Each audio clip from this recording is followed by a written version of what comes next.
Hoje vamos estudar o livro de Abacuque. Abacuque é um livro, acho que a gente quase nunca ouviu falar, só que é um livro muito legal, muito interessante.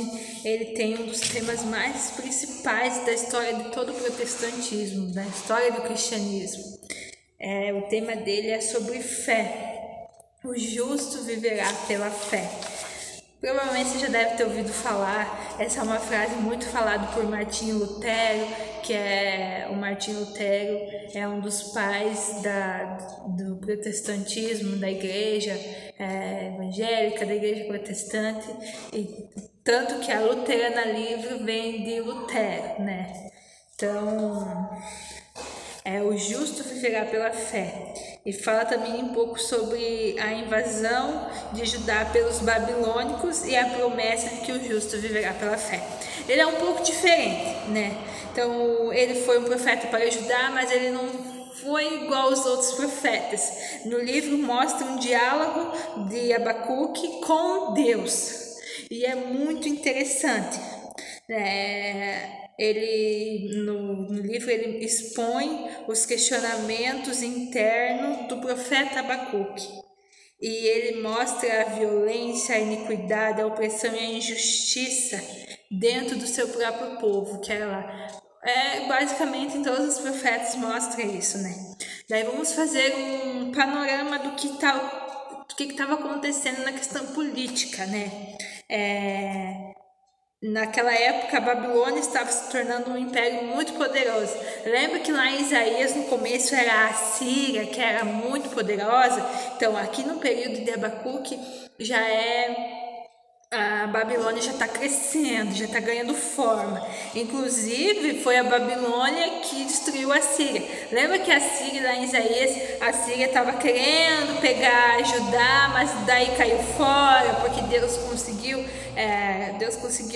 mandar a Síria embora, né? Mas a Síria ainda assim conquistou Israel. E daí a Babilônia foi lá e derrotou a Síria. E a Síria tinha acabado de derrotar o Egito. Então tava aquele negócio, sabe? Um querendo ser maior que o outro, um querendo conquistar o outro. Então, antes era a Síria, que era uma potência, ela conquistou o Egito, conquistou Israel, queria conquistar Judá, mas não conseguiu. Daí veio a Babilônia, se tornou uma potência, conquistou a Síria e conquistou Judá. Aí depois, quando os profetas saem do exílio, vai ser a Pérsia, que vai ser a potência, que ela vai conseguir libertar Judá, né, das garras da Babilônia. Mas nesse período aqui é a Babilônia que está se tornando uma grande potência, no período do livro de Abacuque. Então, no capítulo 1, tem 3 capítulos apenas, é muito simples, muito fácil, muito gostoso de estudar. No capítulo 1, do versículo 2 ao versículo 4, Abacuque questiona Deus por sua omissão em meio a tanta injustiça. Então ele está vendo tanta injustiça, tanta coisa ruim, coisas que os outros profetas viam, coisas que os outros profetas denunciavam, e ele estava vivendo no meio daquela injustiça, e ele questionou Deus, por que Deus, entre aspas, estava se omitindo vendo aquela injustiça, né? Então começa com um questionamento bem pesado de Abacuque para Deus. Daí no capítulo 1 ainda, nos versículos 6 ao versículo 11, Deus responde dizendo que trabalha no secreto e que em breve irá punir o povo através da Babilônia. Então Deus estava trabalhando no secreto assim até hoje, né? E ele em breve iria punir o povo através da Babilônia. E a gente vê que isso se ocorre em todos os tempos, em todos os períodos. Acontece isso, né? O povo cometendo injustiça, Deus punindo, o povo cometendo injustiça, Deus punindo, mas mesmo assim ele diz: o justo viverá pela fé, que a gente vai ver mais pra frente. Aí no mesmo capítulo 1, no versículo 13 ao 17, Abacuque questiona de novo Deus. Por que Babilônia ia ser a nação que ia punir o povo? Babilônia era uma nação ímpia. Por que Deus, né? Ele ficou perplexo, por Deus usar a perversa Babilônia para punir eles, né? E uma nação ímpia, uma nação incrédula, para punir o seu povo. Aí, no capítulo 2 vem a resposta de Deus, né? Deus diz que a maldade da Babilônia não ficará sem retribuição e que seria punida no futuro. Então ele diz assim, ó, a Babilônia vai vir punir a imoralidade, a iniquidade, a injustiça do povo judeu, mas eles também são uma nação ímpia, eles também são uma nação que não crê em Deus, e mais para frente virá o castigo deles, que foi quando eles foram dominados pela Síria, né? Então Deus fala, mas enquanto isso não acontece, ele iria utilizar como vara de disciplina para ajudar.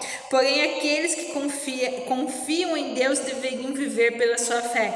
Então aqui ele fala que ele vai usar a Babilônia como vara de disciplina para ajudar, né? Hoje a gente fala, uma vara que disciplina o nosso filho, né? É interessante, é bom, né? Dar uma disciplinadinha com uma vara. E assim lá Deus fazendo com o seu povo. Deus faz até hoje. Deus usa a vara para nos disciplinar, né? Tanto em particular quanto como nação.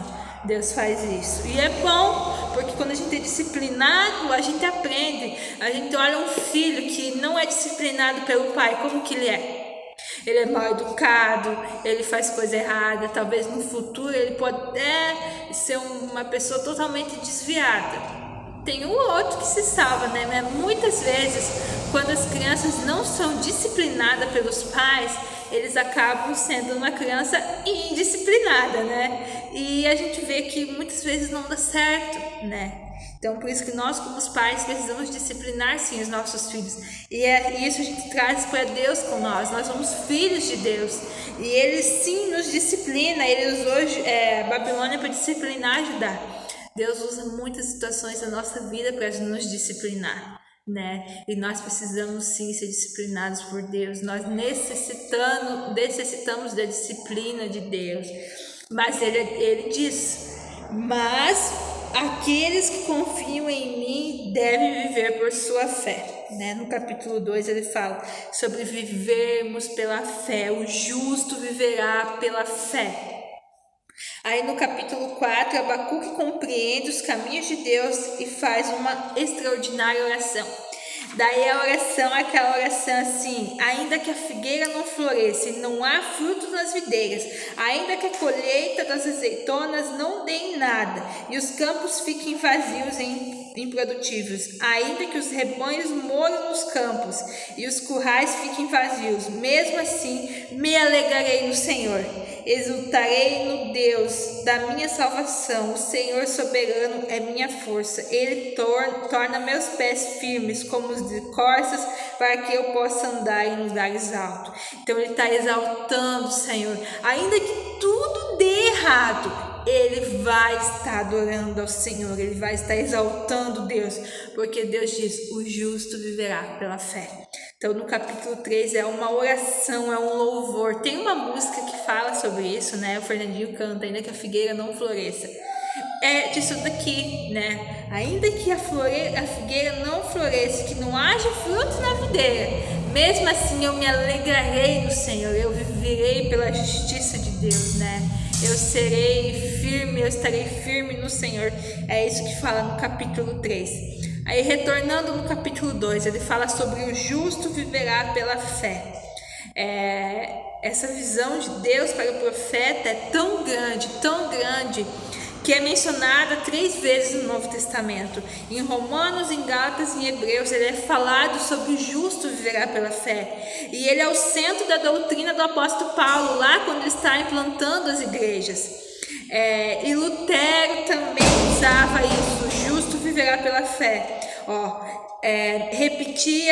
Repetida por Martinho Lutero em alta voz para ser ouvida por toda a raça humana. Portanto, no livro de Abacuque encontramos as sementes do glorioso evangelho do nosso Senhor Jesus Cristo. Então, o justo viverá pela fé, né?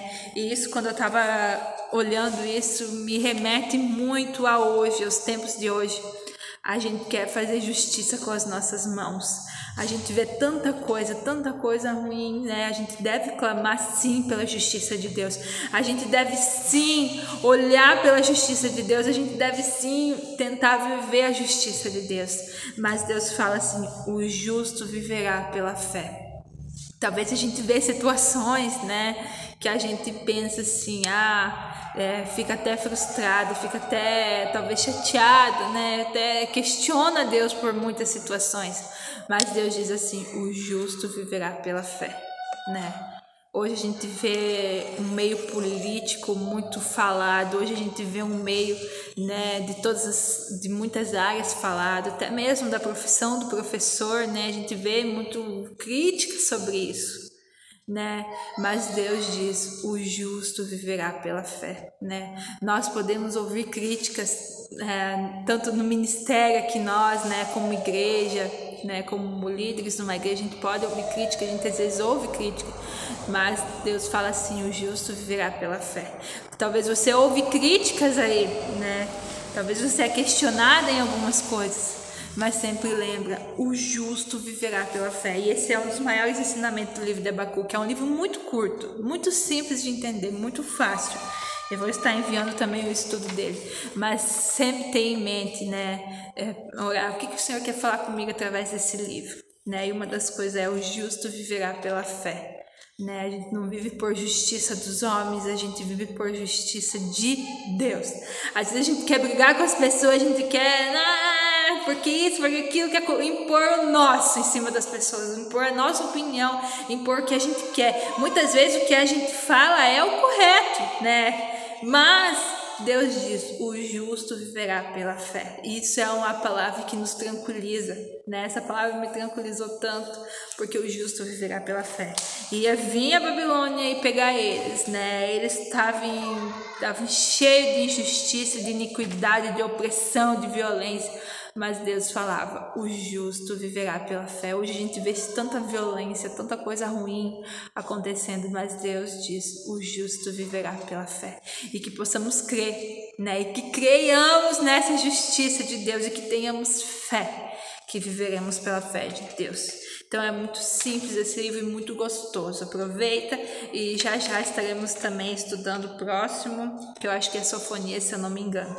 Então a divisão do livro. O capítulo 1 fala sobre o encargo, onde Abacuque questiona por que prosperam os ímpios, né? Por que os ímpios prosperam? Por que pessoas que cometem injustiça, por que pessoas que se afastam de Deus prosperam? Que é aquela conversa de Deus com Abacuque. Aí no capítulo 2 é a visão. O castigo para os ímpios virá, porém enquanto isso não acontece, os justos devem viver pela fé. Enquanto o castigo não vem para aquelas pessoas que cometem maldade, nós que somos justos devemos viver pela fé. Então, Deus, deixar tudo na mão de Deus, né? Coisas que a gente quer fazer com as nossas próprias mãos, a gente deve sempre lembrar disso. Os ímpios verão o castigo de Deus, mas os justos, nós que somos justos, viveremos pela fé. Nós viveremos pela fé. E no capítulo 3 é a oração, né? Abacuque ora por avivamento e misericórdia. Essa oração deve ser a oração que deve estar na nossa boca todos os dias. Deve ser canções de adoração e avivamento a Deus, né? Então que você consiga estudar esse livro. Estude, é um livro muito gostoso. Deus abençoe. Qualquer coisa, manda mensagem. Estamos juntos nessa.